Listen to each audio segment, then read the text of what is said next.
Hello everyone. आज का हमारा topic BA-BSc first year relations and function exercise 1.2। हाँ जी, आज हम सीखने वाले हैं फंक्शन के बारे में। तो जानते हैं फंक्शन होता क्या है। तो सबसे पहले बात करते हैं व्हाट इज फंक्शन। देखो, हमने एक्सरसाइज 1.1 के अंदर पढ़ा था कार्टेशियन प्रोडक्ट एंड रिलेशंस। ठीक है जी, कार्टेशियन प्रोडक्ट हमने निकाल लिया था A क्रॉस B। उसके बाद जो रिलेशन था वो क्या था, एक सबसेट था। किसका? कार्टेशियन प्रोडक्ट का। हाँ जी, इसी प्रकार से जो ये फंक्शन है ये भी एक प्रकार का एक रिलेशन है, एक टाइप का। ठीक है जी, ये भी एक सबसेट है। किसका? कार्टेशियन प्रोडक्ट का सबसेट है ये भी। बट इस सबसेट के अंदर कुछ कंडीशंस है। हाँ जी, वो कंडीशंस क्या है वो देखते हैं। तो सबसे पहले यहाँ पे हमारे पास दो नॉन एम्प्टी सेट होने चाहिए। A and B are two non empty sets.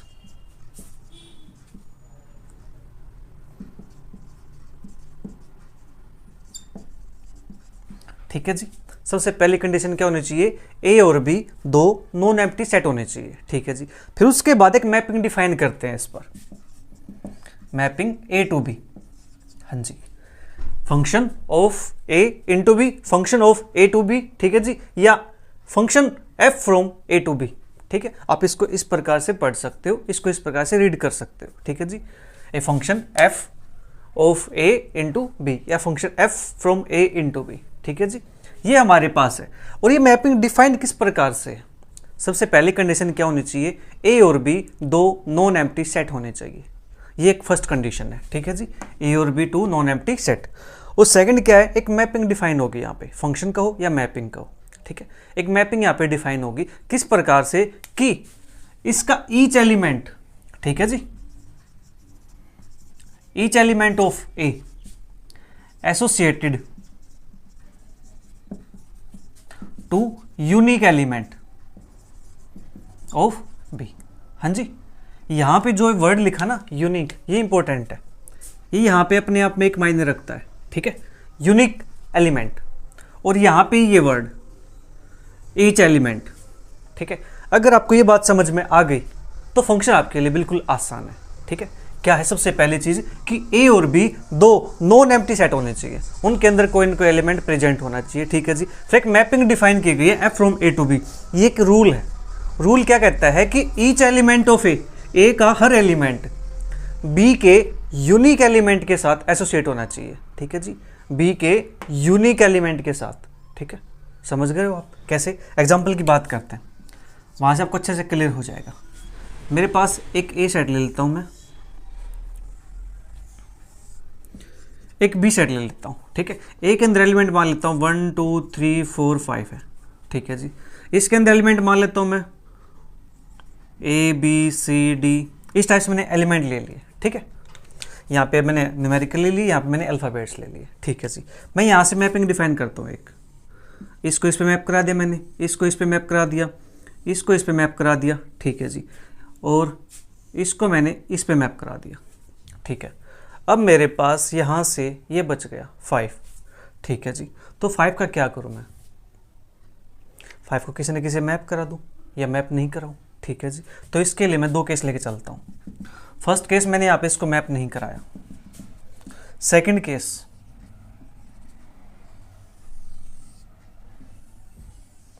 Second case के अंदर भी मेरे पास है 1 2 3 4 5 A B C D। ठीक है, ये मेरे पास है, तो मैं यहाँ से इसको मैप करा देता हूँ। 1 को A पे मैप करा देता हूँ, 2 को B पे, 3 को C पे, 4 को D पे, और जो 5 बच गया इस 5 को मैं यहाँ पे मैप करा देता हूँ।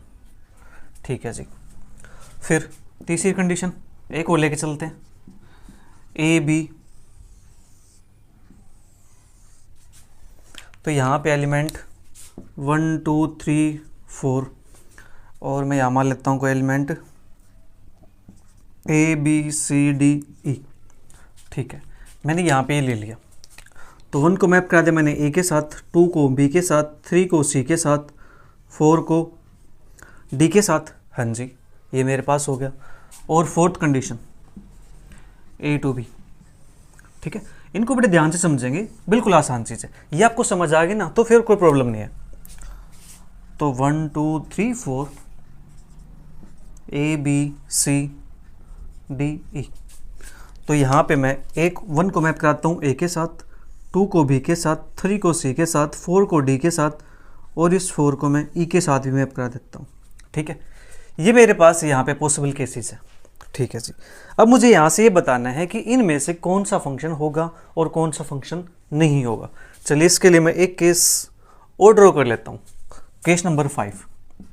ठीक है, आपको सभी केसेस पता होंगे तो फंक्शन को समझना आपके लिए बिल्कुल आसान हो जाएगा। 1 2 3 4 5 A B C D E F, इस टाइप से मैंने ले लिया यहाँ पे। ये इस पे मैप करा दिया, ये इस पे करा दिया, इसको इस पे करा दिया, इसको F पे करा दिया। ठीक है जी, और मैंने 5 एच डी छोड़ दिया और वहाँ पे मैंने कुछ को छोड़ दिया। ठीक है जी, ये हमारे पास पॉसिबल केसेस बन गए 5 केसेस। अब मुझे इनमें से बताना है कि कौन सा फंक्शन होगा और कौन सा फंक्शन नहीं होगा। वो हम कैसे पता लगाएंगे? इस डेफिनेशन के अकॉर्डिंग। ठीक है, सबसे पहली चीज, A and B are two non empty set. Check करो, नॉन एम्प्टी है, नॉन एम्प्टी, ये भी नॉन एम्प्टी, वो भी, ये भी नॉन एम्प्टी है, ये भी और ये भी। मतलब क्या? इनके अंदर एलिमेंट्स है, एलिमेंट्स है यहाँ पे। ठीक है जी, ये खाली नहीं है, इनके पास एलिमेंट्स है। फर्स्ट कंडीशन हमारे पास सेटिस्फाई हो गई। ठीक है जी, उसका अर्थ कहता है कि मैपिंग है ए टू बी। हाँ जी, मैपिंग भी हमने डिफाइन कर दिया ऐसे, राइट? ओके, फिर कहता है each element of A associated to unique element of B. Condition क्या कहता है? Each element of A. ठीक है, तो सबसे पहले ये चेक करो कि ईच एलिमेंट ऑफ ए हमारे पास कौन से मैपिंग के अंदर, कौन से फंक्शन के अंदर है। ठीक है, तो यहाँ पे देखते हैं फर्स्ट के अंदर है 1 2 3 4। यहाँ पे जो 5 है, 5 के साथ मैपिंग नहीं है। ठीक है जी, 5 की यहाँ पे कोई भी इमेज नहीं है। ठीक है, तो हम यहाँ से डायरेक्ट बोल दें कि this is not a function, ये फंक्शन नहीं होगा। क्यों? क्योंकि इन्होंने इस कंडीशन को फेल कर दिया। ईच एलिमेंट ऑफ ए का हर एलिमेंट होना चाहिए, लेकिन 5 का तो किसी साथ एसोसिएट नहीं है। ठीक है जी, तो ये फंक्शन नहीं हुआ। ठीक है, उसके बाद मैं बात करता हूँ यहाँ से, चलो इसकी बात कर लेता हूँ, फोर्थ वाले की। ठीक है, इसके नीचे ईच एलिमेंट ऑफ ए का ईच एलिमेंट है। हाँ जी, ये कंडीशन सेटिस्फाई है। फिर कहता है कि associate to unique element of B का यूनिक एलिमेंट होना चाहिए। ठीक है, 1 की ए है इमेज, ठीक है, यूनिक है। 2 की बी है, यूनिक है। 3 की सी है, यूनिक है। लेकिन 4 की क्या है? 4 की यूनिक नहीं है। 4 की इमेज क्या है? 4 की डी भी है और 4 की ई भी है। ठीक है जी, 4 की तो यहाँ पे 2 इमेज होगी, ये तो यूनिक नहीं हुआ। ठीक है जी, यूनिक नहीं हुआ, डिफरेंट नहीं हुआ। ये क्या है? 4 की इमेज डी भी होगी, 4 की इमेज ई भी होगी। अब भैया एक इंसान अगर 2 इमेज शो करे तो फिर वो किसी को पसंद नहीं आता, समझते हो ना? तो 4 डी और 4 ई, तो डबल फेस नहीं होना चाहिए, जो है रियल वही होना चाहिए। ठीक है जी, तो यहाँ से इसको हम फंक्शन नहीं कहेंगे। ठीक है जी, क्योंकि यहाँ से इसकी यूनिक इमेज नहीं है। ठीक है, कुछ होते हैं ना जीवन के अंदर भी, अंदर से कुछ और बाहर से कुछ और, तो वैसा नहीं होना चाहिए। जैसे अंदर से वैसे ही बाहर से होना चाहिए। ठीक है, तो इसी प्रकार यहाँ पर भी फंक्शन के अंदर भी, तो इसकी इमेज डी है तो डी होनी चाहिए, ई नहीं होनी चाहिए। यानी 4 के 2 फेस नहीं होने चाहिए, 4 का एक ही फेस होना चाहिए। ठीक है, ओके, तो ये हमारे पास फंक्शन नहीं होंगे। तो इसको याद रखने के लिए आप समझ सकते हो कि जो लेस देन है ये सिंबल नहीं होना चाहिए। ठीक है, अगर ये हो गया तो वो फंक्शन नहीं होगा। ठीक है, आप इसको याद रख सकते हो हमेशा के लिए कि लेस देन का सिंबल एग्जिस्ट कर गया अगर मैपिंग के अंदर, तो वो फंक्शन नहीं बनाएगा। ठीक है, ओके, फर्स्ट केस हो गया, फोर्थ केस हो गया। अब बात करते हैं सेकंड, थर्ड, फोर्थ, इनकी बात करते हैं। ठीक है जी, अब यहाँ पे मेरे पास मैं, चलिए इसकी बात करता हूँ एक बार, थर्ड वाले की। 1 की इमेज सबसे पहले देखो नॉन एम्प्टी है। ठीक है, फिर ईच एलिमेंट है इसका, उसकी इमेज है यहाँ पे। ठीक है जी, ईच एलिमेंट की इमेज है, यूनिक इमेज है, चेक करते हैं। 1 की इमेज ए है, 2 की इमेज बी है, 3 की इमेज सी है, 4 की इमेज डी है। हाँ जी, यूनिक इमेज है। अब आप सोच रहे होंगे सर यहाँ पे तो ई बच गया, तो ये भी फंक्शन नहीं होगा। ऐसा नहीं है, ये फंक्शन होगा। हमारी जो डेफिनेशन है उसको सेटिस्फाई करता है। ठीक है, यहाँ पे एलिमेंट बचा रहे उससे हमें कोई इशू नहीं है। ठीक है, लेकिन यहाँ पे एलिमेंट नहीं बचना चाहिए, उससे प्रॉब्लम है। ठीक है, तो ये हमारे पास क्या हो जाएगा जी? फंक्शन हो जाएगा। ठीक है, समझ आया? डेफिनेशन जो कहती है उसको सेटिस्फाई कर दे तो फंक्शन बन जाता है। ठीक है, अब इसके बाद ये हमारे पास 2 आ गए। ठीक है जी, अब यहाँ से देखो 1 की इमेज है, 2 की इमेज है, 3 की है, 4 की है, बट 5 की नहीं है। ठीक है जी, और यहाँ से कुछ हमारे पास बचे हुए हैं, यहाँ से 5 की इमेज नहीं है, 5 की इमेज नहीं है, तो ये फंक्शन भी नहीं होगा। क्यों? क्योंकि यहाँ पे वर्ड क्या कहता है? ईच एलिमेंट, तो ईच एलिमेंट की इमेज होनी चाहिए, तो ये नहीं है, तो ये फंक्शन भी नहीं है। ठीक है, हमारे पास ये भी हो गया, ये भी, अब बचा अब हमारे पास ये वाला। ठीक है जी, तो सबसे पहला ए और बी नॉन एम्प्टी होने चाहिए। हाँ जी, नॉन एम्प्टी है। फिर ईच एलिमेंट ए की इमेज होनी चाहिए बी के पास, तो ए की 1 इमेज है, 2 की बी है, 3 की सी है, 4 की डी है और 5 की डी है। हाँ जी, तो यहां से 2 एलिमेंट की सेम इमेज है। ठीक है, 2 एलिमेंट की सेम इमेज है, राइट। तो ये हमारे पास क्या हो जाएगा, फंक्शन हो जाएगा। ठीक है, 2 एलिमेंट की इमेज सेम है। हाँ जी, 2 इंसान है, वो एक अच्छा सेम बिहेवियर शो करते हैं। ठीक है जी, अगर एक अच्छा इंसान है तो दूसरा भी अच्छा इंसान है, एक पढ़ता है तो दूसरा भी पढ़ता है। ठीक है, तो ये हमारे पास क्या होगी, इसकी इमेज आ गई। ठीक है जी, तो ये हमारे पास क्या बन जाएगा, फंक्शन बन जाएगा। ठीक है, अगर ये बात आपको समझ आ गई तो आपको फंक्शन की डेफिनेशन समझ आ गई, राइट।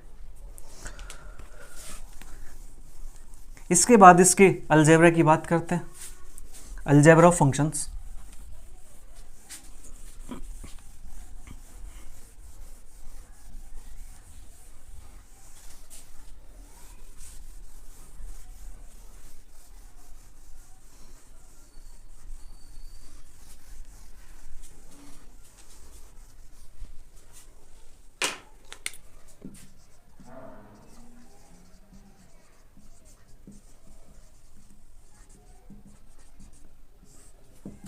अलजेब्रा ऑफ फंक्शन, इसके लिए हमारे पास एक फंक्शन डिफाइन है, f फ्रॉम x टू,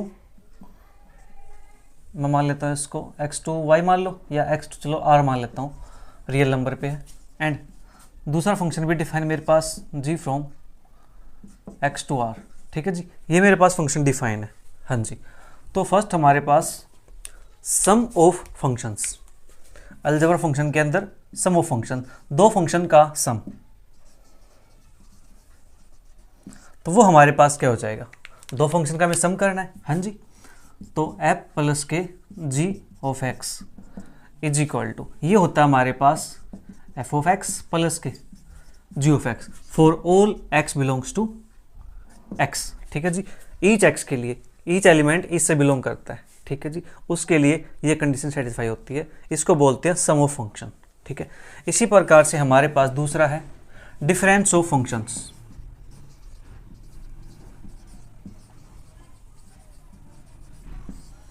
दो फंक्शन का डिफरेंस। ठीक है जी, वो हम कैसे निकालते हैं, सेम यहाँ पे प्लस की जगह माइनस कर दो, तो ये बन जाएगा f ऑफ x माइनस के g of x for all x belongs to capital X। ठीक है जी, x मतलब यहाँ पे क्या है, डोमेन से। ठीक है, अभी बताता हूँ डोमेन भी और कोडोमेन भी, वो मैंने है आपको रिलेशन के अंदर ही बताई थी। ठीक है, कोई बात नहीं, उसको फिर से बता देते हैं।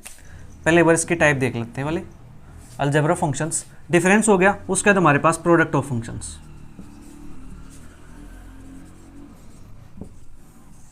दो फंक्शन की प्रोडक्ट है, तो वो हम कैसे लिखेंगे, f g of x is equal to f of x into g of x. ठीक है जी, for all x belongs to capital x. ठीक है, फोर्थ हमारे पास quotient of functions.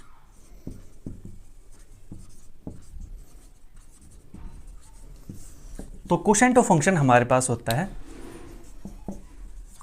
f by g of x is equal to, ये हमारे पास बन जाएगा f of x upon g of x, और यहाँ पे कंडीशन देनी पड़ेगी हमें एक कि g of x not equal to zero होना चाहिए, क्योंकि फंक्शन को डिफाइन भी करना है। हाँ जी, फंक्शन डिफाइन होने के लिए ये कंडीशन क्या होनी चाहिए, नॉट इक्वल टू जीरो। ठीक है जी, for all x belongs to capital x.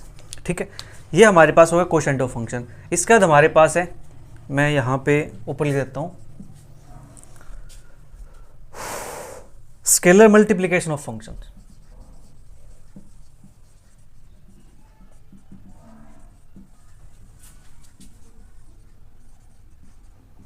Function के साथ स्केलर मल्टीपल। ठीक है, तो मैं यहाँ से c of f of x, तो ये हमारे पास बन जाता है c बाहर f of x for all x belongs to x के लिए, तो ये हमारे पास होगा स्केलर मल्टीप्लिकेशन। ठीक है जी, फिर सिक्स्थ हमारे पास रेसिप्रोकल ऑफ फंक्शंस।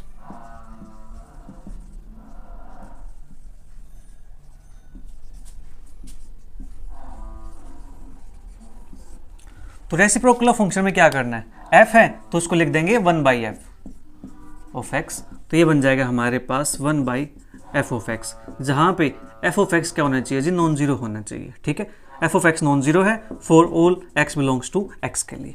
ठीक है, ये हमारे पास हो गया इसका रेसिप्रोकल फंक्शन, यानी अलजेब्रा फंक्शन हमारे पास ये आ गए। ठीक है, तो अब इसकी बात कर लेते हैं डोमेन की, रेंज की, और फिर उसके बाद हमारे इंपॉर्टेंट फंक्शंस आएंगे टाइप्स ऑफ फंक्शन के अंदर, जहाँ पे मैं सिर्फ 2-3 फंक्शन की बात करूँगा। ठीक है, अपनी एक्सरसाइज के अंदर जो यूज़ होने वाले हैं मैं उनकी बात करूँगा सिर्फ। ठीक है जी, तो हमारे पास फंक्शन है ए, सेट हमारे पास है दिस, बी सेट हमारे पास है दिस। ठीक है जी, इसके अंदर के जो एलिमेंट्स होंगे 1 2 3 एंड सो ऑन, जो भी एलिमेंट होंगे उनको हम क्या बोलते हैं, डोमेन। ठीक है जी, क्या बोलते हैं, डोमेन। और इसके अंदर के जो एलिमेंट होंगे A B C D and so on, इनको बोलते हैं हम कोडोमेन।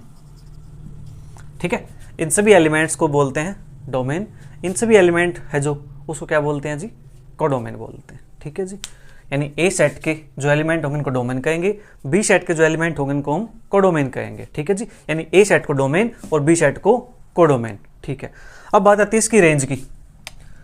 मैं इसको मैप करा दूं ए पे, इसको मैप करा दूं बी पे, इसको मैप करा दूं सी पे, इस प्रकार से इसको मैप करा दिया। ठीक है जी, जो हमारे पास मैप हुए हैं, ठीक है, मैंने यहाँ पे सिर्फ 4 को मैप कराया थोड़ी देर के लिए, तो ए बी सी डी ये हमारे पास क्या कहलाती है जी, रेंज।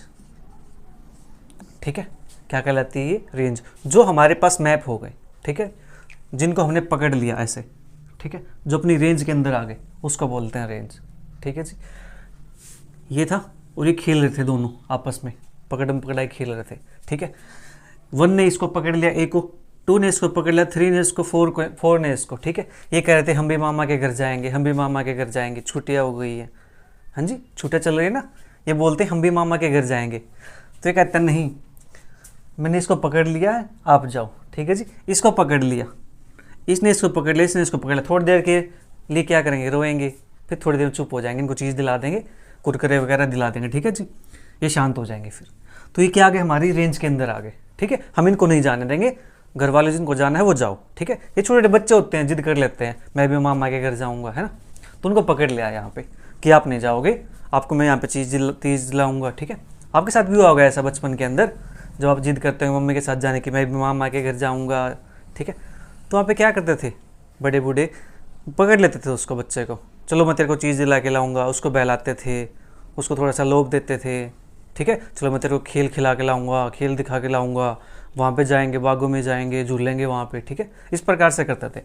तो क्या हो गया, रेंज के अंदर आ गया कि वो बाहर नहीं जाएगा, वो हमारी रेंज के अंदर हमारे पास रहेगा। ठीक है, इसी प्रकार से यहाँ से 1A 2B 3C और 4D ये हमारे पास क्या गया, रेंज के अंदर आ गए। तो रेंज क्या होता है, ये होता है जी सब सेट ऑफ कोडोमेन। ये हमारे पास कोडोमेन का सबसेट होगा, क्योंकि हमने इसको कहाँ से लिया है, कोडोमेन के अंदर से लिया है। ये इसके इक्वल भी हो सकता है, ये सारे के सारे मैप हो जाएंगे। हाँ जी, तो क्या हो जाएगा, रेंज और कोडोमेन आपस में इक्वल हो जाएंगे, तो इसको इक्वल लगा दिया। ठीक है जी, और ये सिंबल होता है हमारे पास सबसेट के लिए, राइट। ठीक है, तो रेंज होगी हमारे पास, डोमेन होगी, कोडोमेन हो गई। इसके बाद आती है types of function.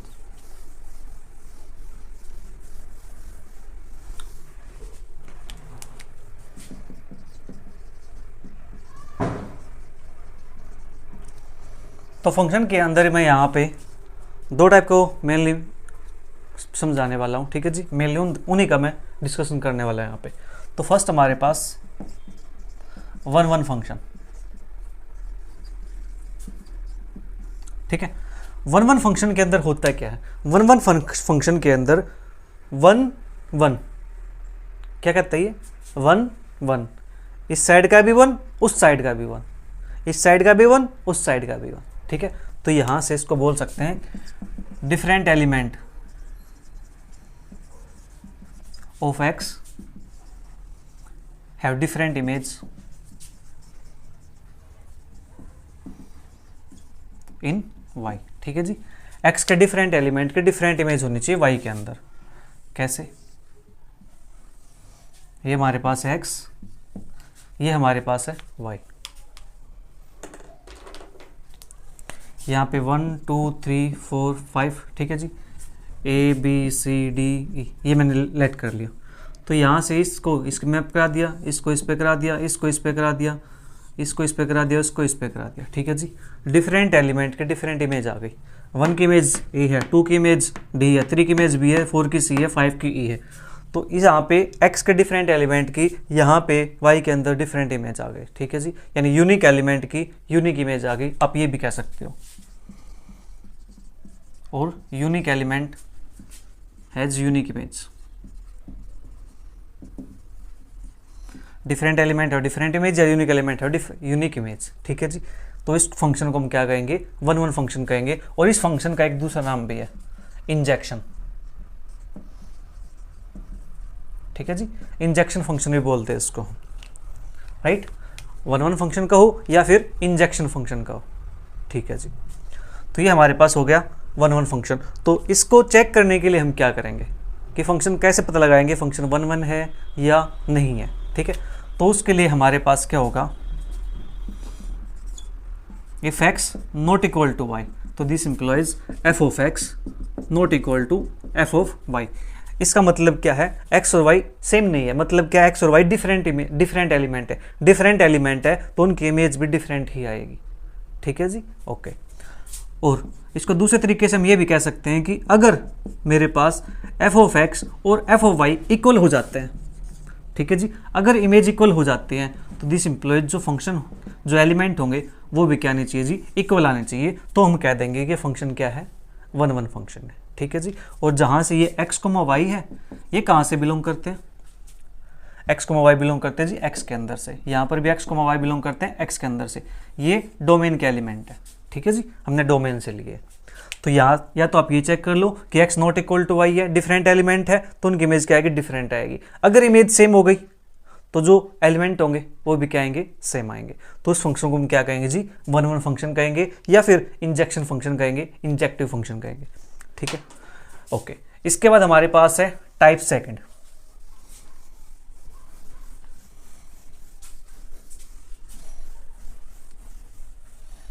Second type हमारे पास है ऑन टू फंक्शन की।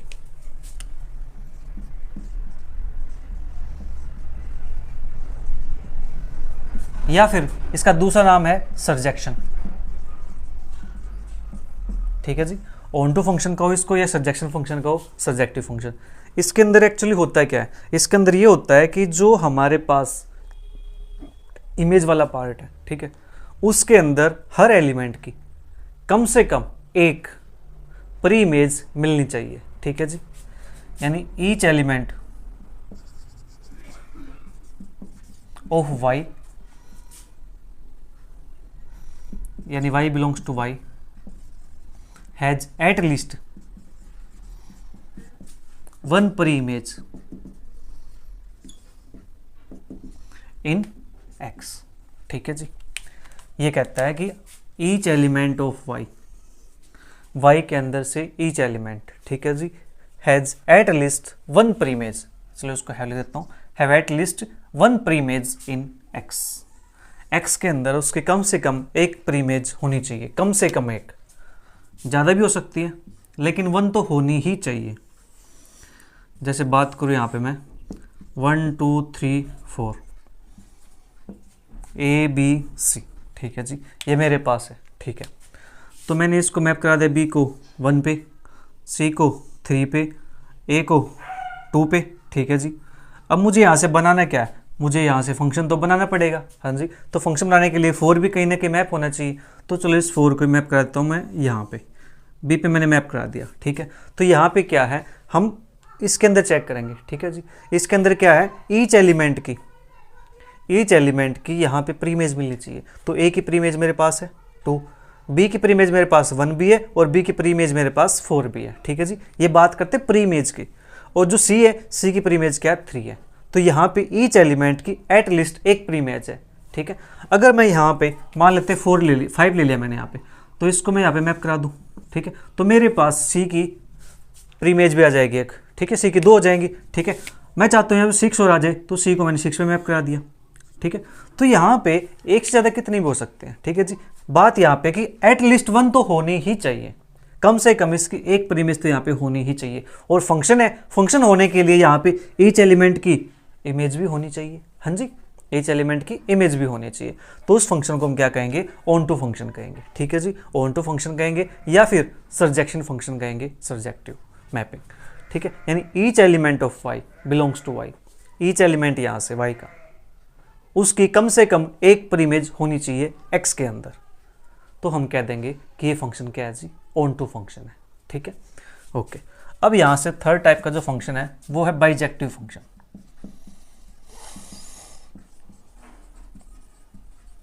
बाइजेक्टिव फंक्शन कहो या इसको one one onto function कहो। तो वन वन ऑन टू से आपको समझ में आ गया होगा कि हाँ, कि इसके अंदर वन वन भी होना चाहिए प्लस ऑन टू भी होना चाहिए। तो उस फंक्शन को हम क्या कहेंगे, बाइजेक्टिव फंक्शन कहेंगे। इसके अंदर होना चाहिए वन वन फंक्शन।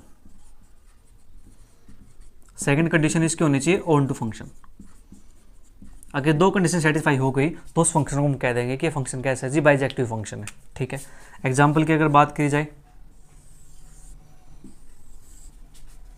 तो यहां से मैं ले लेता हूं x y 1 2 3 4 A B C D, ये मेरे पास है। हाँ जी, 2 को मैंने सी पे मैप करा दिया, 3 को बी पे मैप करा दिया, 1 को डी पे मैप करा दिया, 4 को ए पे मैप करा दिया। ठीक है, तो अब देखो ध्यान से, यहाँ पे वन वन फंक्शन है या नहीं है।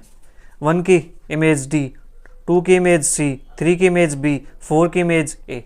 तो यहाँ से डिफरेंट एलिमेंट की डिफरेंट इमेज आ गई, तो हम कह सकते हैं कि फंक्शन क्या है जी, वन वन फंक्शन है। ठीक है, फिर चेक करना ऑन टू फंक्शन। यहाँ पे कोई भी एलिमेंट ऐसा नहीं रहना चाहिए जिसकी प्रीइमेज ना हो।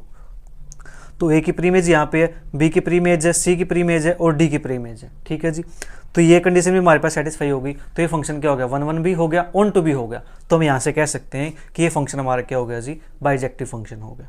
ठीक है, तो जो हमने भी पढ़ा है इन सभी पर बेस्ड अपनी एक्सरसाइज के अब क्वेश्चंस को सोल्व करते हैं।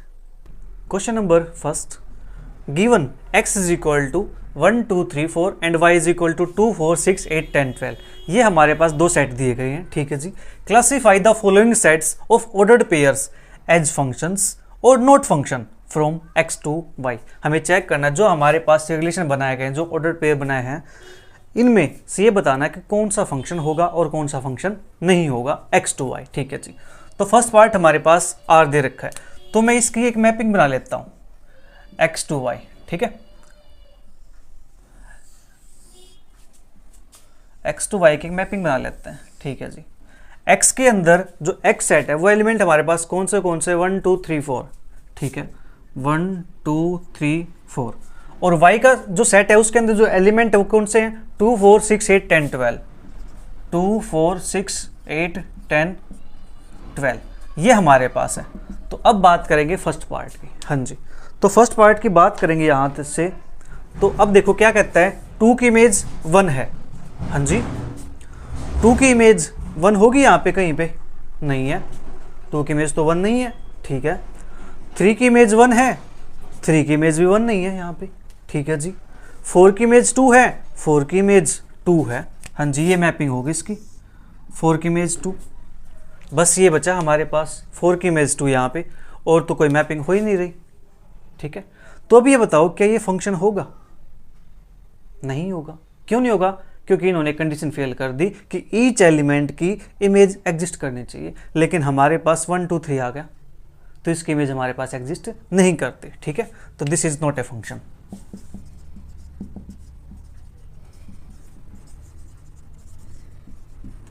ठीक है जी, फर्स्ट पार्ट कंप्लीट हो गया। ठीक है, इस प्रकार से हमें पार्ट को सोल्व करना है। चलिए अब बात करते हैं सेकंड पार्ट की।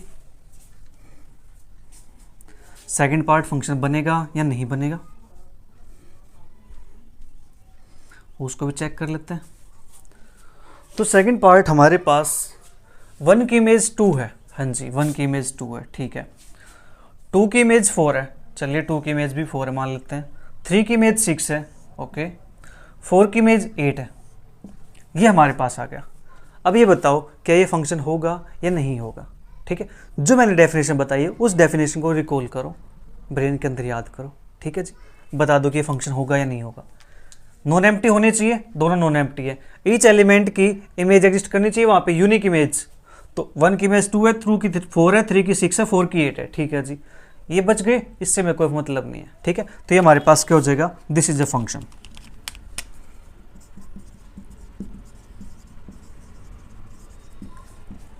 लीजिए जी, सेकंड पार्ट भी हो गया। ठीक है, अब बात करते हैं इसके थर्ड पार्ट की, कि थर्ड पार्ट फंक्शन बनेगा या नहीं बनेगा।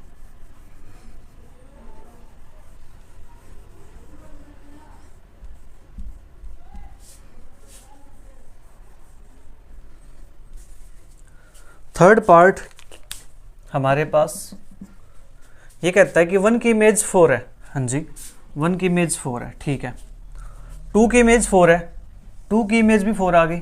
चलिए ये भी मान लेते हैं। 4 की इमेज 8 है। हाँ जी, 4 की इमेज 8 आ गई।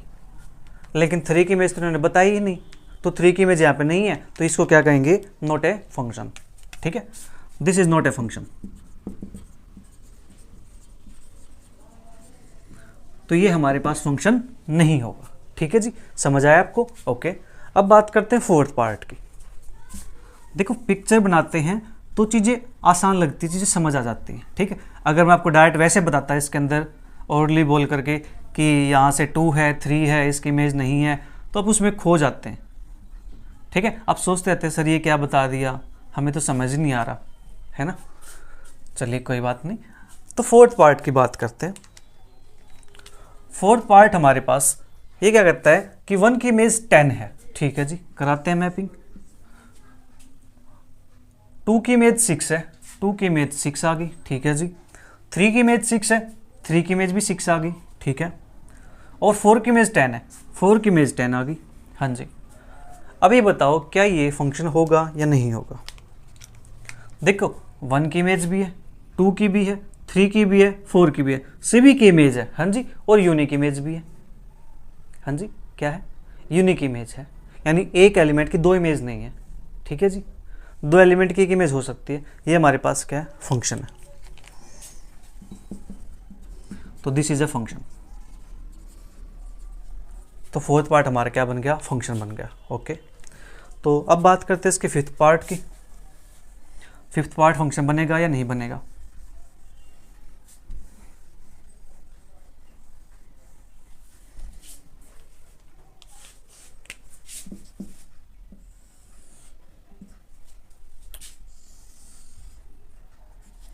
फिफ्थ पार्ट क्या कहता है,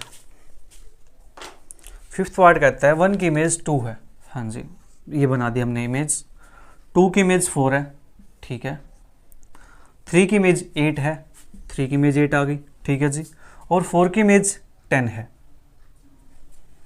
4 की इमेज हमारे पास 10 आ गई। ओके, 1 की इमेज 2 है, 2 की 4 है, एक सेकेंड, 1 की इमेज 2 आ गई, 2 की इमेज 4 आ गई, फिर 2 की इमेज 6 भी तो है, एक 2 की इमेज हमारे पास 6 भी आ गई। ठीक है, और 3 की इमेज 8 है, 4 की इमेज 10 है, ये हमारे पास आ गया। अब मुझे बताओ क्या ये फंक्शन बनेगा या नहीं बनेगा। देखो, नॉन एम्प्टी है, ठीक है, कंडीशन सेटिस्फाई है, ईच एलिमेंट की इमेज भी है, सेटिस्फाई है, बट यूनिक इमेज होनी चाहिए, वो चेक करते हैं। 1 की इमेज 2 है, ठीक है, लेकिन 2 की इमेज 4 भी आ गई, 2 की इमेज 6 भी आ गई, तो यहाँ पे 2 की इमेज यूनिक नहीं रही। ठीक है जी, 2 की इमेज यूनिक नहीं रही, this is not a function.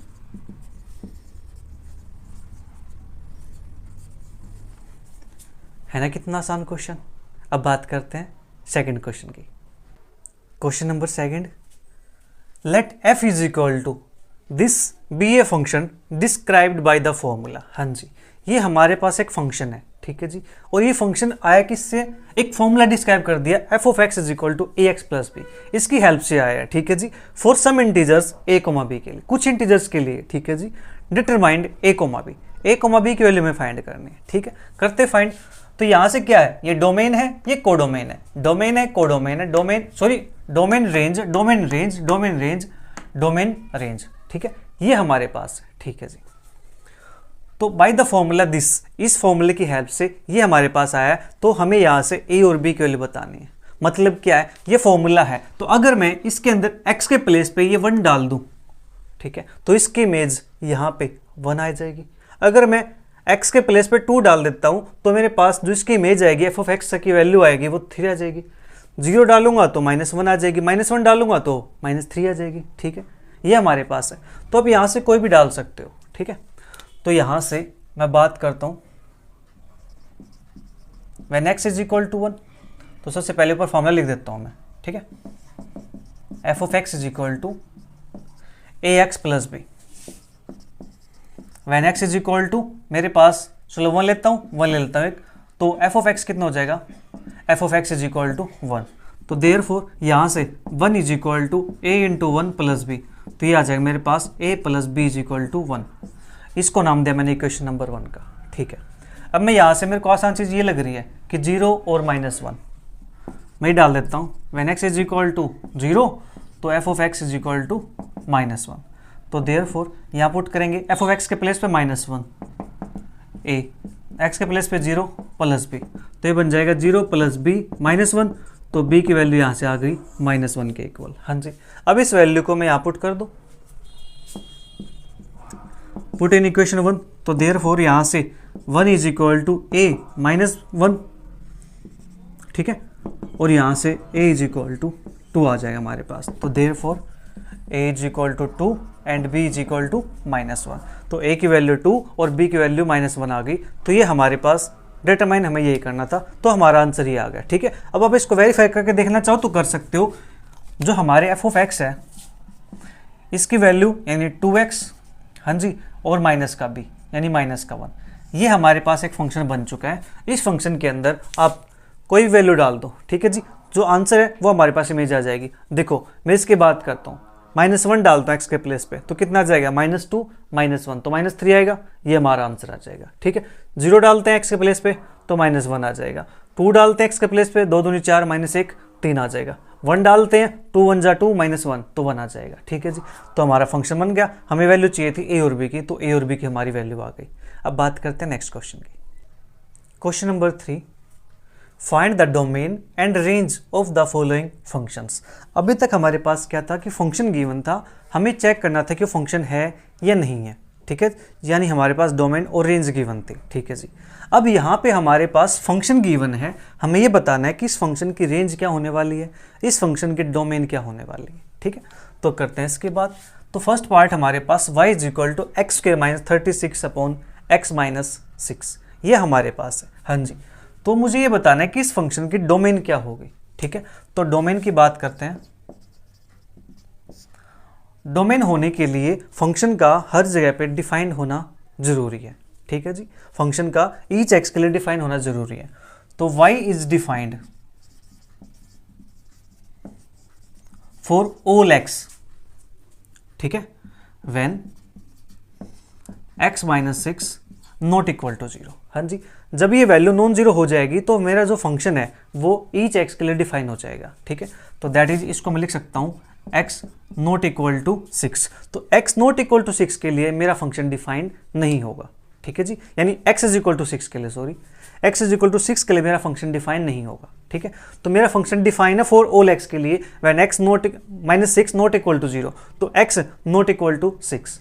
ठीक है, तो यहां से हमारे पास जो डोमेन आएगी जी ऑल रियल नंबर। हाँ जी, रियल नंबर मेरे पास आएगा, उस रियल नंबर में से अगर मैं इस 6 को हटा दूं, ठीक है, इस 6 को मैं हटा दूं, ठीक है, एक एलिमेंट को मैं हटा देता हूं यहां से, तो मेरे पास क्या आ जाती है, इसकी डोमेन आ जाती है। ठीक है जी, ये हुई मेरे पास डोमेन की बात। अब बात करेंगे इसकी रेंज की, किसकी रेंज क्या होगी। रेंज होने के लिए क्या चाहिए, जो डोमेन है, डोमेन का हर एलिमेंट उसके साथ मैप करना चाहिए। हाँ जी, मैपिंग होनी चाहिए डोमेन की ईच एलिमेंट के साथ। तो यहाँ पे रेंज के लिए हम डोमेन का ध्यान रखते हैं। ठीक है, तो बात करते हैं रेंज की। तो हमारे पास फंक्शन है y is equal to x² - 36 upon x - 6। मैं इस फंक्शन को डिफाइन करता हूँ, तो इसको मैं क्या करता हूँ, x - 6 into x + 6 upon x - 6। हाँ जी, तो यहाँ से मेरे पास ये कैंसिल आउट, तो ये बचा x + 6। तो रेंज के लिए मुझे x की वैल्यू निकालने इन टर्म्स ऑफ y, तो यहाँ से x की वैल्यू आ जाएगी मेरे पास y - 6। तो x की वैल्यू y - 6 आ गई। हाँ जी, तो मुझे अब ये चेक करना है कि इसकी रेंज क्या होने वाली है। ठीक है, तो मेरे पास ये आ गया। अब जो डोमेन है इसकी, और डोमेन क्या थी, domain x not equal to 6 था। हाँ जी, for x not equal to 6 के लिए, ठीक है जी। तो यहाँ से मेरे पास क्या आ जाएगा, x is equal to this है y माइनस 6, तो x नॉट इक्वल टू 6 होना चाहिए, तो यहाँ से 6 not equal to y minus 6, तो यहाँ से y नॉट इक्वल टू 6, ये साइड आएगा 6 प्लस 6, तो y नॉट इक्वल टू 12, तो y की वैल्यू 12 नहीं होनी चाहिए, ठीक है। तो x नॉट इक्वल टू 6 के लिए y की वैल्यू 12 नहीं होनी चाहिए, तो हमारे पास जो रेंज आएगी, इसकी रेंज आ जाएगी all real numbers. All real number के डिफाइंड है बट इस 12 को छोड़ करके, ठीक है। इस 12 पर पे मेरा फंक्शन डिफाइन नहीं होगा, उसकी रेंज ये नहीं आएगी, ठीक है, क्योंकि जो डोमेन है वो x इज इक्वल टू 6 पे डिफाइन नहीं है, 6 पे डिफाइन ही नहीं है, तो उस पर रेंज कैसे आ जाएगी, हाँ जी। तो 6 को वहाँ से हटाना पड़ेगा, 6 को हटा देंगे तो y की वैल्यू 12, तो वो हमारे पास नहीं आएगी, ठीक है जी। तो ऑल रियल नंबर आ जाएगी माइनस के 12, तो ये हुआ हमारा फर्स्ट पार्ट, जल्दी से नोट कीजिए।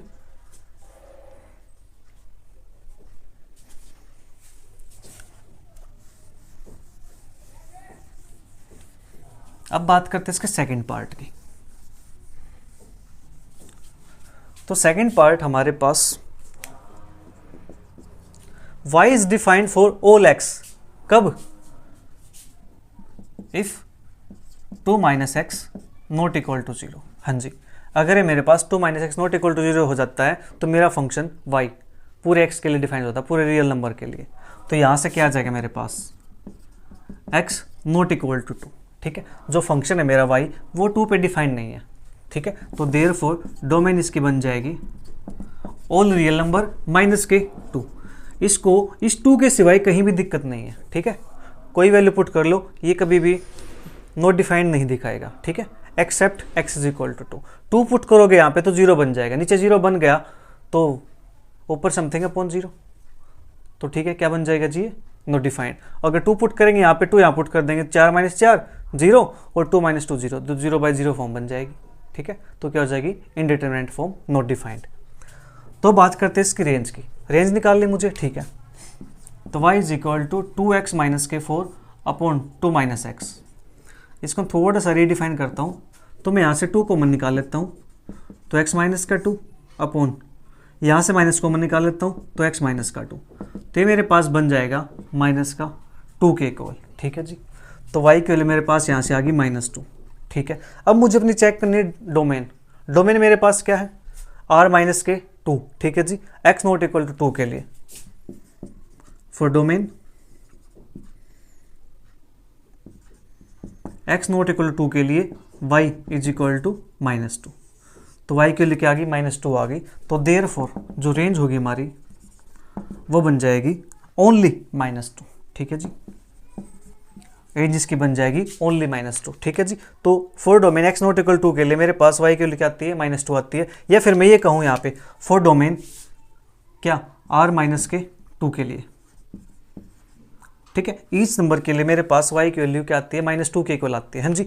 कोई वैल्यू चेक करो, वो सभी की सभी वैल्यू -2 पे जाकर के मैप हो जाती है, ठीक है। तो ये हमारे पास आ गई इसकी रेंज। थर्ड पार्ट हमारे पास y is equal to minus modulus x, और fourth part y is equal to mod x upon x, ठीक है जी, जहाँ पे x नॉट इक्वल टू 0। तो थर्ड पार्ट की बात करते हैं। जो ये फंक्शन होता है इसको बोलते हैं मॉडुलस फंक्शन,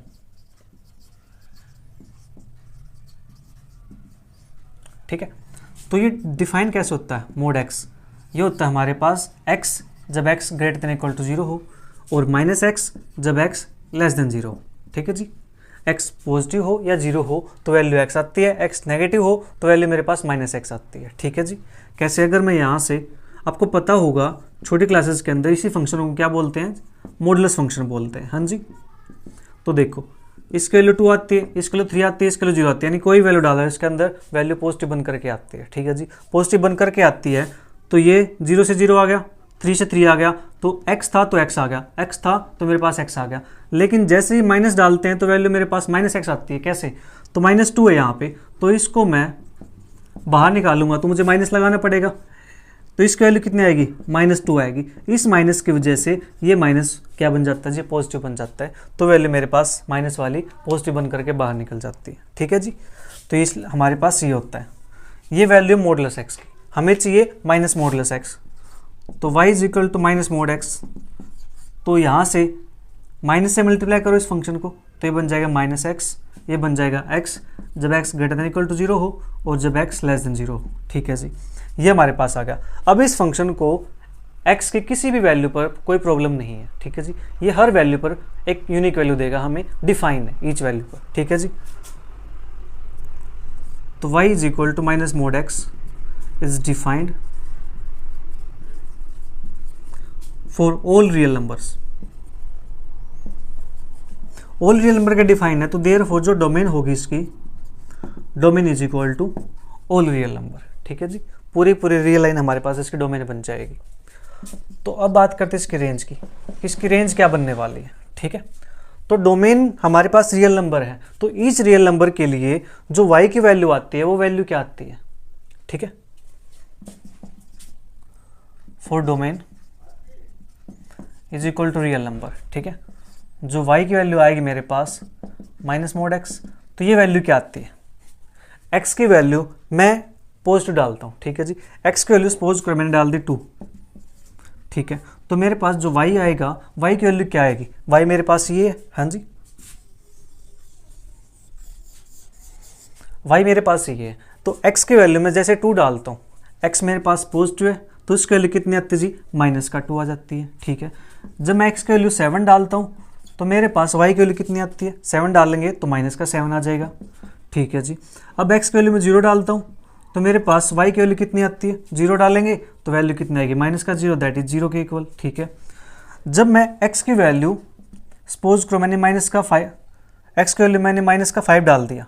ठीक है जी, ओके, तो y की वैल्यू कितनी आएगी, x की वैल्यू माइनस 5 डालेंगे तो y की वैल्यू कितनी आएगी जी, वापस से माइनस का 5 आ जाएगी।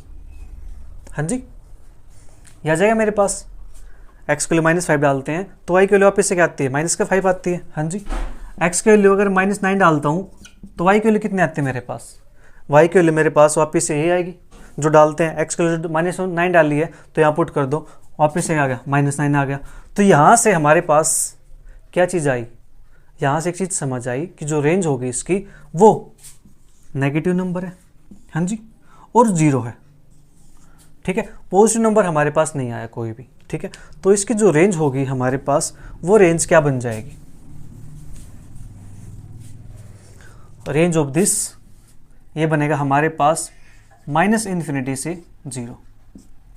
ठीक है, जो इसकी रेंज आएगी y is equal to this for domain y is equal to minus mod x is defined for all negative numbers.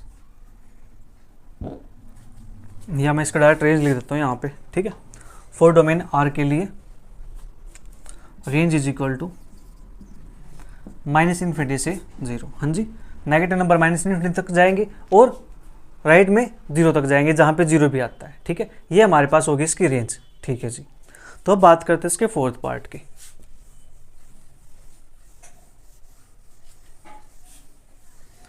Fourth part के अंदर भी यही चीज़ है, मॉडुलस फंक्शन हमारे पास है।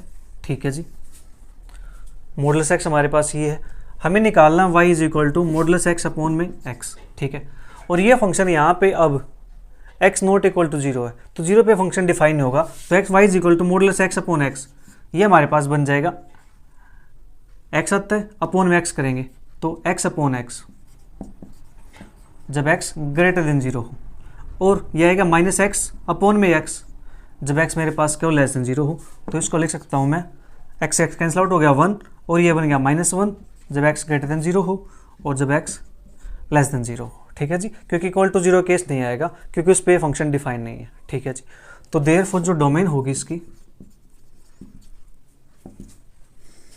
डोमेन या मैं लिख देता हूँ यहाँ पे y is defined for all real numbers.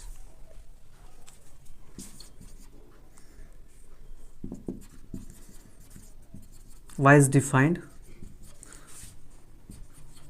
for all real numbers if x not equal to 0। x के लिए 0 नहीं होने चाहिए, तो वहाँ फंक्शन क्या है जी, डिफाइन है। इन्होंने मेंशन भी कर रखा है x नॉट इक्वल टू 0। तो देयरफॉर जो डोमेन होगी इसकी, उस डोमेन में क्या करो, रियल नंबर में से 0 को माइनस कर दो। ठीक है, तो ये हमारे पास आ जाएगी इसकी डोमेन। ठीक है जी, डोमेन आ गई। अब बात करेंगे इसकी रेंज की। तो रेंज इसकी क्या है, ईच डोमेन के लिए, ईच वैल्यू के लिए, ठीक ठीक है। जो y की वैल्यू मेरे पास आती है वो क्या है, 1 और -1, ठीक है। फॉर डोमेन r-0 के लिए जो y की वैल्यू है वो मेरे पास -1 और 1 है, सिर्फ दो ही वैल्यू आती है। आप कोई भी वैल्यू डाल दो, नेगेटिव वैल्यू डालोगे तो आंसर ना -1 आएगा, पॉजिटिव डालोगे तो आंसर 1 आएगा। यानी नेगेटिव वाले नंबर्स -1 पे जाके मैप होते हैं और पॉजिटिव वाले नंबर्स 1 पे जाकर के मैप होते हैं, ठीक है जी। तो ये हमारे पास यहाँ से डोमेन दिस, तो देयरफॉर रेंज हमारे पास हो जाएगी इसकी -1 से 1, ठीक है। ये हमारे पास कुछ इस प्रकार से है, ये मेरे पास x है, मेरे पास y है। यहाँ पे नंबर वाले तो नेगेटिव नंबर 0 से लेकर के -1 -2 या मैं 0 1 2 3 एंड सोन, -1 -2 -3 एंड सोन नीचे, और यहाँ पे -1 और 1, ये हमारे पास है, ठीक है जी। तो यहाँ पे जितने भी नेगेटिव नंबर्स हैं ये सारे 0 तो यहाँ पे है नहीं, ठीक है, 0 पे डिफाइन नहीं है, तो सारे नंबर -1 पे जाके मैप होते हैं, नेगेटिव नंबर -1 पे, और जो पॉजिटिव नंबर्स हैं, एक सेकंड मैंने उल्टा कर दिया, चलो यहाँ प्लस कर देता हूँ या माइनस कर देता हूँ, ये वाले इस पे जाके मैप हो जाएंगे, ठीक है जी।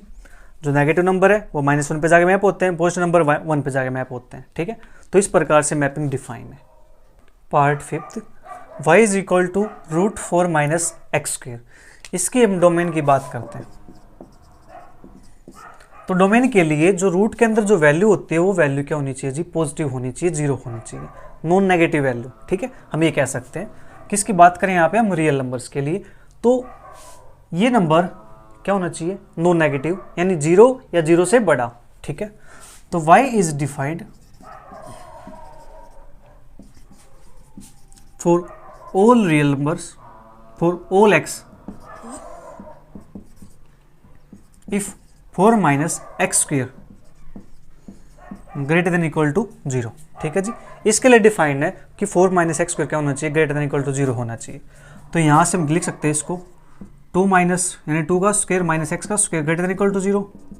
इसको लिखेंगे 2 - x और 2 + x greater than equal to 0। हाँ जी, इसको हम ऐसा लिख सकते हैं, हाँ जी लिख सकते हैं इसको ऐसा। तो यहाँ से मेरे पास जो क्रिटिकल पॉइंट आएंगे इसके, x की वैल्यू यहाँ से 2 आ जाएगी और यहाँ से मेरे पास x की वैल्यू -2 आ जाएगी, ठीक है जी। तो x की वैल्यू 2 आ गई और x की वैल्यू -2 आ गई मेरे पास, ठीक है जी।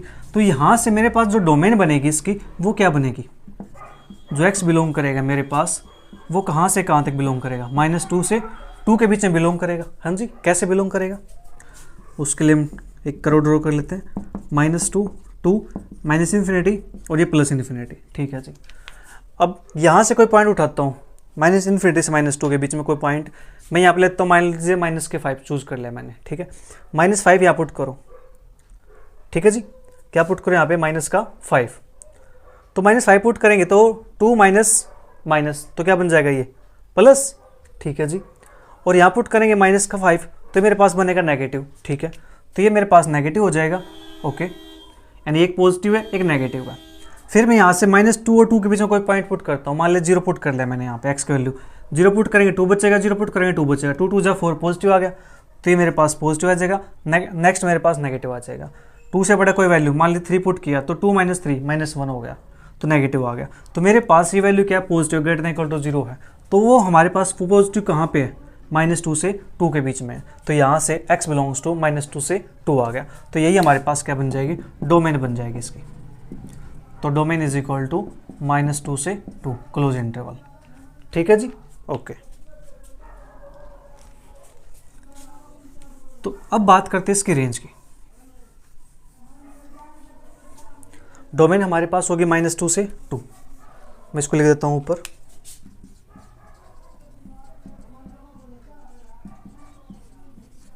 ठीक है। तो अब निकालते हैं इसकी रेंज। इसकी रेंज कहां तक जाएगी, रेंज के लिए y हमारे पास गिवन है 4 - x² का अंडर रूट, ठीक है। तो यहाँ से स्क्वायर बोथ साइड करेंगे तो y² is equal to 4 - x², तो यहाँ से x² is equal to x² side जाएगा तो 4 - y², ठीक है। तो x is equal to root के अंदर 4 - y², ये हमारे पास आ गया। अब मुझे ये देखना है कि x यहाँ पे डिफाइन कब है, ठीक है जी। x डिफाइन कब होगा, x is defined for all y if 4 minus के वाई स्क्वेयर मेरे पास होना चाहिए ग्रेटर देन इक्वल टू 0। हाँ जी, ये वैल्यू क्या होनी चाहिए, 0 या 0 से बड़ी होनी चाहिए, तो मेरे पास ये x डिफाइन हो जाएगा। ठीक है, नेगेटिव के लिए डिफाइन नहीं होगा रियल नंबर में। तो यहाँ से बात करेंगे तो ये बनेगा 2 माइनस के वाई 2 प्लस के y greater than equal to 0। हाँ जी, तो यहाँ से जो y की वैल्यू आएगी तो y यहाँ से बिलोंग कर जाएगा मेरे पास -2 से 2 के बीच में। हाँ जी, जैसे हमने ऊपर निकाला था अभी, जस्ट 4 माइनस एक्स स्क्वायर या 4 माइनस वाई स्क्वायर, एक्स को वाई से रिप्लेस कर दिया तो हमारे पास -2 से 2 आ गया। हाँ जी, अब यहाँ पे क्या चीज़ देखनी है मुझे, अब मुझे चेक करनी है जो मेरे पास डोमेन है।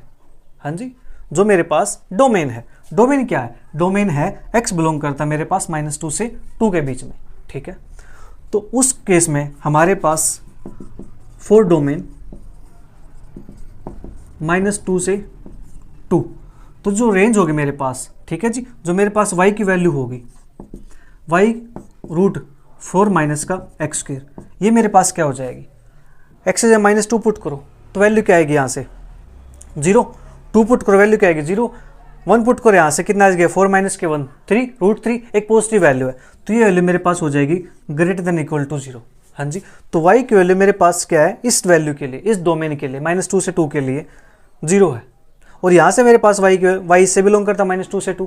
ठीक है, तो यहाँ से इसको देखते हुए हम क्या लिखेंगे, इसका जो हमारे पास जो इसकी रेंज बनेगी वो रेंज हमारे पास, हमें तो अपने डोमेन से मतलब है ना। हाँ जी, y से बिलोंग करता है, ये कोडोमेन हो जाएगी हमारे पास, हमें तो रेंज चाहिए, रेंज कौन सी मैप होगी -2 से 2 पे हमारे पास ये वैल्यू क्या आती है ग्रेटर देन इक्वल टू 0 आती है। हाँ जी, तो मेरे पास जो y की वैल्यू हो जाएगी रेंज,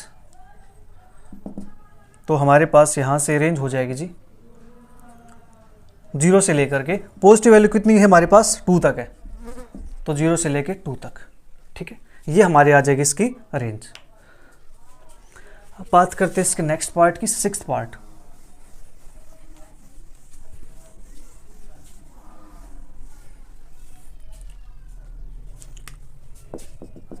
सिक्स्थ पार्ट में हमारे पास डोमेन है, डोमेन के लिए y is equal to x square plus 4, तो y डिफाइंड है, y इज डिफाइंड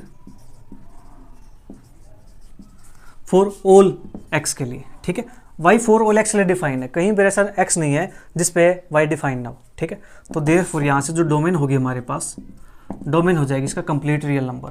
ठीक है जी, डोमेन की बात हो गई। अब यहाँ से आगे हमारे पास रेंज, तो रेंज हमारे पास क्या बनने वाली है, रेंज के लिए मुझे x की वैल्यू निकालनी पड़ेगी, तो y is equal to x square plus 4, तो यहाँ से x square is equal to y minus के 4, x is equal to y minus के 4 का अंडर रूट। ठीक है जी, ये वैल्यू मेरे पास आ गई। तो अब ये जो x है ये डिफाइन कब होगा, ठीक है, रेंज निकालने के लिए हम x के लिए चेक कर लेंगे। तो x मेरे पास डिफाइन कब है, x is defined for all y if जो y माइनस के 4 है ये मेरे पास ग्रेटर देन इक्वल टू 0 होना चाहिए। हाँ जी, ये वैल्यू क्या होनी चाहिए 0 या 0 से बड़ी होनी चाहिए, तो यहाँ से जो y है वो मेरे पास क्या होना चाहिए ग्रेटर देन इक्वल टू 4 होना चाहिए। हाँ जी, y यहाँ से ग्रेटर देन इक्वल टू 4 होना चाहिए, तो देयर दिस इम्प्लॉयज जो y है यहाँ से वो बिलोंग करेगा 4 से और इन्फिनिटी तक, क्योंकि y क्या है 4 से बड़ा ही तो है, 4 या 4 से बड़ा, 4 से बड़े नंबर क्या पॉजिटिव है, तो 4 से लेकर इन्फिनिटी तक जाएगा। हाँ जी, तो therefore range is equal to मेरे पास बन जाएगा क्लोज इंटरवल 4 से ओपन इंटरवल इन्फिनिटी तक। ठीक है, क्योंकि डोमेन मेरे पास क्या रियल नंबर है, इस रियल नंबर के लिए वैल्यू मेरे पास ये आती है y की वैल्यू। ठीक है, तो मेरे पास रेंज आ गई 4 टू इन्फिनिटी। ठीक है जी, ये हो गया अपना 6th पार्ट।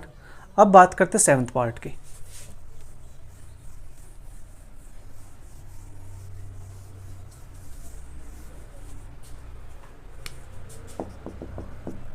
सेवन्थ पार्ट हमारे पास y is equal to root x minus के 3। हाँ जी, ये मेरे पास है, तो y डिफाइन क्यों है, x की किस वैल्यू के लिए y डिफाइन है, y is defined for all x if x minus 3 greater than equal to 0, तो यहाँ से x greater than equal to 3। हाँ जी, तो दिस इम्प्लॉयज जो x है वो बिलोंग करेगा यहाँ से 3 से लेकर इन्फिनिटी तक। ठीक है जी, तो देयरफॉर जो डोमेन होगी हमारे, और डोमेन क्या रहने वाली है, डोमेन रहेगी जी 3 से लेके इन्फिनिटी तक, जहाँ पे 3 भी इंक्लूडेड है यहाँ पे, ठीक है। तो ये हो गया हमारे पास इसके डोमेन। अब बात करते हैं इसकी रेंज के लिए। इसकी रेंज क्या रहने वाली है, रेंज के लिए मुझे x की वैल्यू निकालनी पड़ेगी, हाँ जी। तो y is equal to x minus 3 का रूट, तो यहाँ से स्क्वायर बोथ साइड करेंगे तो y square is equal to x minus के 3, हाँ जी। तो x is equal to y square plus 3, हाँ जी। x is equal to y square plus 3, ये हमारे पास आ गया, ठीक है। y is equal to root x minus 3 और स्क्वायर बोथ साइड करेंगे y square to x minus 3 और x is equal to y square plus 3। तो y के लिए यहाँ पे कुछ भी डालो आप, x क्या रहेगा, डिफाइन रहेगा, ठीक है जी। फॉर ऑल y के लिए x इज डिफाइंड, या x is defined for all y के लिए, ठीक है। तो यहाँ से तो हमारे पास क्या हो जाएगा, ये रियल नंबर हो जाएगा, हाँ जी। ये मेरे पास क्या हो जाएगा, रियल नंबर हो जाएगा, ठीक है। तो यहाँ से क्या आ जाएगा, y belongs to real number, हाँ जी। y belongs to real number मेरे पास आ गया, लेकिन मुझे बात किसी करनी है, मुझे तो बात अपने डोमेन की करनी है ना। डोमेन मेरे पास क्या है, x belongs to 3 to infinity, ठीक है जी। फॉर डोमेन 3 टू इन्फिनिटी के लिए जो y होगा मेरे पास, 3 टू इन्फिनिटी के लिए जो y मेरे पास होगा, इसके अंदर मैं 3 पुट करता हूँ तो x माइनस 3 यानी 3 माइनस 3 0, 3 के बाद 4 पुट करता हूँ, 4 माइनस 3 पॉजिटिव नंबर आएगा, 5 माइनस 3 पॉजिटिव नंबर आएगा, ठीक है जी। तो जो ये वैल्यू मेरे पास x माइनस 3 है, ये वैल्यू मेरे पास हो जाएगी ग्रेटर देन इक्वल टू 0, 0 से बड़ी। तो देयरफॉर यहाँ से जो हमारे पास रेंज आएगी, रेंज आ जाएगी इसकी 0 से बड़ी है ना, हाँ जी। तो 0 से लेकर के इन्फिनिटी तक, ठीक है। ये हमारे आ जाएगी इसकी रेंज, डोमेन होगी इसकी 3 टू इन्फिनिटी, और जो रेंज आएगी इसकी वो आएगी 0 से इन्फिनिटी, ठीक है जी। 8th पार्ट हमारे पास y is equal to x minus greatest integer x, ठीक है जी। ये हमारे पास है, इस बॉक्स को बोलते हैं ग्रेटेस्ट इंटीजर फंक्शन।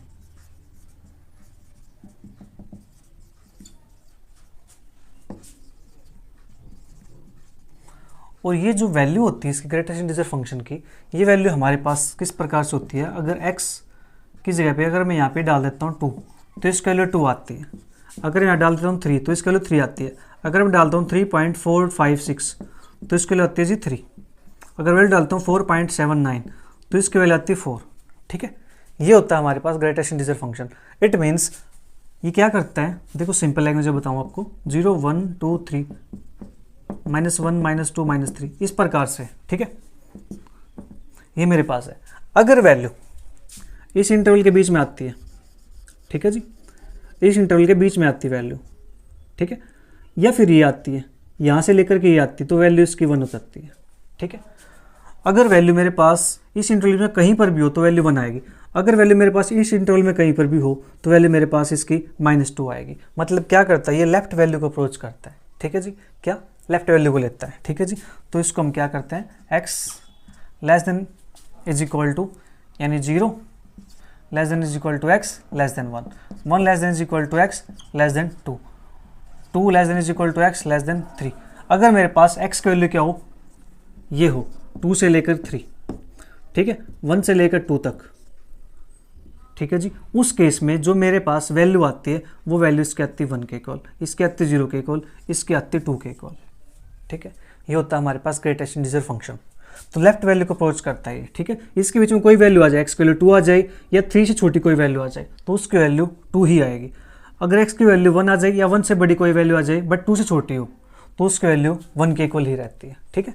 ये हमारे पास greatest integer function.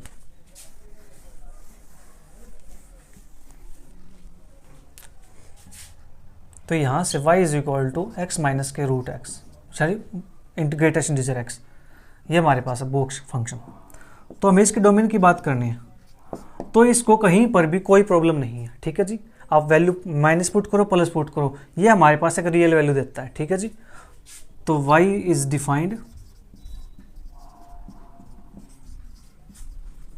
For all values of x, all values के लिए डिफाइंड है। तो देयरफॉर जो डोमेन होगी इसकी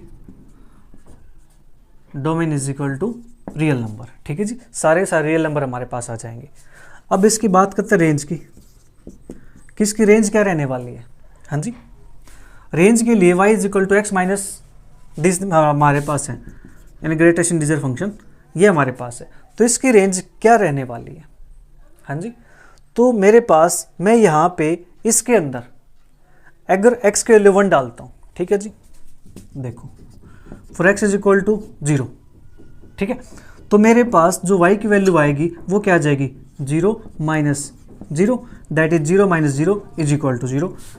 for x is equal to मेरे पास अगर मैं डालता हूँ यहाँ पे 1, तो y की वैल्यू मेरे पास आती है 1 माइनस के 1, और 1 का बॉक्स यानी बॉक्स बोलता हूँ इसको मैं, तो 0 आ जाता है। x के लिए 2 डालता हूँ मैं, तो y की वैल्यू आती है 2 माइनस के 2 का बॉक्स, दैट इज मेरे पास 2 माइनस के 2 0। हाँ जी, अगर x की वैल्यू डालता हूँ मैं 2.34, तो y की वैल्यू आएगी मेरे पास 2.34 माइनस के 2.34, तो 2.34 एज इट इज, ये वैल्यू क्या है 2 से बड़ी है बट 3 से छोटी है, तो इसकी वैल्यू होती है 2 के इक्वल, तो ये आएगा 0.34। ठीक है जी, x की वैल्यू डालता हूँ मैं यहाँ से 9.12, तो y की वैल्यू मेरे पास क्या आएगी 9.12 माइनस के बॉक्स के अंदर 9.12, तो 9 में से 9, तो 9.12 इसका बॉक्स 9 आएगा, तो वैल्यू आएगी 0.12। हाँ जी, अब देखो यहाँ से मैंने कितनी बड़ी वैल्यू डाल दी। अगर मैं यहाँ से x की वैल्यू डालता हूँ, मान लीजिए मैंने डाल दी यहाँ पे 101, ठीक है, तो मेरे पास जो y की वैल्यू होगी 101 पॉइंट, चलो मैं 3 डाल देता हूँ, ठीक है, 101.3 माइनस के 101.3 का बॉक्स, तो ये वैल्यू बनेगी जी यहाँ से 101.3 माइनस 101, दैट इज 0.3। ये वैल्यू मेरे पास क्या बन करके आती है जी, प्लस वैल्यू बन करके आती है। और ये वैल्यू क्या है, देखो 1 से छोटी वैल्यू है, 0 आई है और 1 से छोटी वैल्यू है। ठीक है, और बात करते हैं नेगेटिव के लिए। अगर मैं x की वैल्यू यहाँ से मान लेते हैं माइनस के 5 डालता हूँ, ठीक है, तो मेरे पास y की वैल्यू कितनी आएगी माइनस का 5। हाँ जी, y की वैल्यू मेरे पास आएगी यहाँ से माइनस का 5 माइनस और माइनस का 5, तो -5 माइनस और -5 की वैल्यू मेरे पास कितनी आती है जी बॉक्स के अंदर, देखो 0 1 2 मान लेता हूँ यहाँ पे 3 है 4 है और 5 है, -5 माइनस दिस। ठीक है, ये मेरे पास आ गया। हाँ जी, तो इसके अंदर मेरे पास ये वैल्यू लेफ्ट को अप्रोच करता है, लेफ्ट वैल्यू इससे कोई है नहीं, तो मेरे पास सिर्फ यही वैल्यू है यहाँ पे इंटीजर वैल्यू, तो इसकी वैल्यू आती है -5, तो -5 प्लस 5, ये वैल्यू मेरे पास होगी 0 के इक्वल। x की वैल्यू डालता हूँ मान लीजिए -9.12, ठीक है जी, तो मेरे पास y की वैल्यू कितनी हो जाएगी -9.12 माइनस बॉक्स 9.12, ठीक है जी, तो -9.12 माइनस और इसकी वैल्यू कितनी हो जाएगी -9.12, 9.12 मेरे पास, मैं देखो यहाँ से भी लिखता हूँ, अगर ये -9 है तो -10 है, 9.12 यहाँ कहीं लाई होगा। हाँ जी, यहाँ कहीं लाई करता है, तो ग्रेटेस्ट इंटीजर क्या करता है लेफ्ट इंटीजर लेता है, लेफ्ट इंटीजर कौन है माइनस का 10, तो इसकी वैल्यू हो जाएगी जी माइनस का 10, तो माइनस का 9.12 प्लस का 10, तो ये वैल्यू हो जाएगी मेरे पास 10 में से इसको सब्ट्रैक्ट करेंगे तो 0.88। ठीक है, ये वैल्यू मेरे पास आती है। तो यहाँ से देखो हमें क्या चीज़ समझ आई कि जो मेरे पास इसकी रेंज आती है ना, मैं वैल्यू कोई भी डाल दूँ, ठीक है, डोमेन रियल नंबर थी, रियल नंबर में से कोई वैल्यू डाल दो, जो इसकी रेंज आती है वो रेंज 0 आती है और 1 से छोटी रह जाती है, 1 तो होती नहीं। ठीक है जी, तो इन सब से आपको क्या समझ आए, आप ये लिखना चाहो लिख सकते हो। ठीक है जी, ये मैंने आपको समझाने के लिए बताया, आप लिखना चाहो एग्जाम के अंदर कोई प्रॉब्लम नहीं है। ठीक है, आपने नोट कर लिया होगा।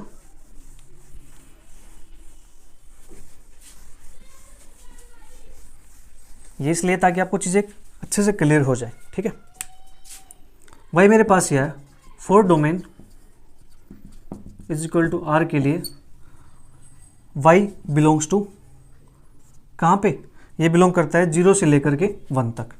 ठीक है, तो therefore range is equal to 0 से 1 तक, क्लोज इंटरवल 0 ओपन इंटरवल 1 पे। ठीक है जी, क्योंकि 1 तो कभी बनी नहीं, 1 से छोटी रह गई। ठीक है, 0 रही 0 से बड़ी लेकिन 1 से छोटी, ये वो हमारे इसका 8th पार्ट। ठीक है जी, अब बात करते हैं इसके 9th पार्ट की।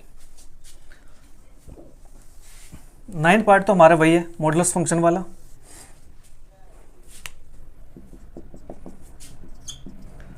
x+2 upon mode x+2। हाँ जी, तो मोड x+2 हमारे पास ये वैल्यू हो जाएगी, अगर मैं यहाँ पे इसकी बात करता हूँ ठीक है, चलो फंक्शन डिफाइन कर लेता हूँ पहले मैं। मोड x प्लस 2 मेरे पास है, हाँ जी, तो ये वैल्यू x प्लस 2 आएगी जब x मेरे पास क्या हो, greater than equal to 2। Negative x plus 2 आएगी जब मेरे पास x क्या हो, लेस देन 2 हो। ठीक है जी, ये मेरे पास ग्रेटर देन इक्वल टू 0 हुआ तो मेरे पास वैल्यू ये आएगी, हाँ जी। देखो x plus 2 greater than equal to 0, तो x greater than equal to 2, तो उसमें वैल्यू क्या आती है, x प्लस 2। ठीक है, इसी प्रकार से मैंने इसको ऐसे लिख दिया, माइनस के x प्लस 2। ये मेरे पास हो गया, ठीक है जी। बट डू पे फंक्शन डिफाइन नहीं है, हमें चाहिए y के लिए x plus 2 upon mode x plus 2, ये मेरे पास है।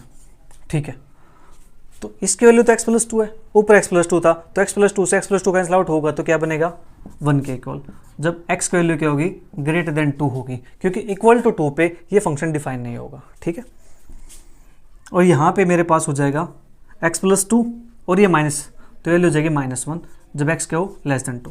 ठीक है, तो यहाँ से मेरे पास y is defined for all x when x plus 2 not equal to 0, that is x not equal to -2। x की वैल्यू -2 नहीं होनी चाहिए, हाँ जी, x की वैल्यू -2 नहीं होनी चाहिए। ठीक है, तो हमारे पास ये फंक्शन 2 पे तो डिफाइन है, ओके ओके, 2 पे तो फंक्शन मेरे पास डिफाइन हो जाएगा, लेकिन -2 पे डिफाइन नहीं होगा, -2 हमारा नीचे है। ठीक है जी, तो देयरफॉर डोमेन हमारे पास बन जाएगी इसकी, रियल नंबर में से माइनस कर दो -2। ठीक है, तो ये हमारे पास आ जाएगी इसकी डोमेन। ठीक है, डोमेन के अंदर x की वैल्यू -2 नहीं होनी चाहिए। ठीक है जी, -2 होगी तो फंक्शन डिफाइन नहीं होगा, तो मेरे पास आ गई डोमेन। अब बात करते हैं इसकी रेंज की।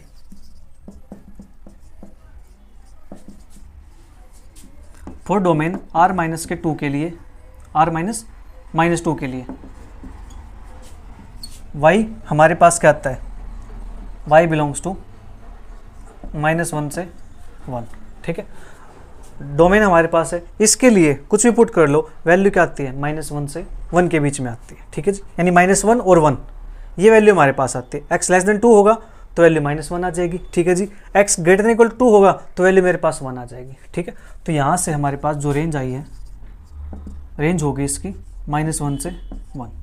ठीक है, ये हमारे पास हो जाएगा। तो यहाँ पे अपने 3 क्वेश्चन कंप्लीट होते हैं। जो नेक्स्ट क्वेश्चन है वो करेंगे नेक्स्ट क्लास के अंदर। तब तक वीडियो को एंजॉय करो, अच्छी लगे तो अपने सभी फ्रेंड के साथ जरूर शेयर करो, उन्हें अच्छे अच्छे कमेंट्स भी करो। Bye bye, take care, see you, thank you for watching.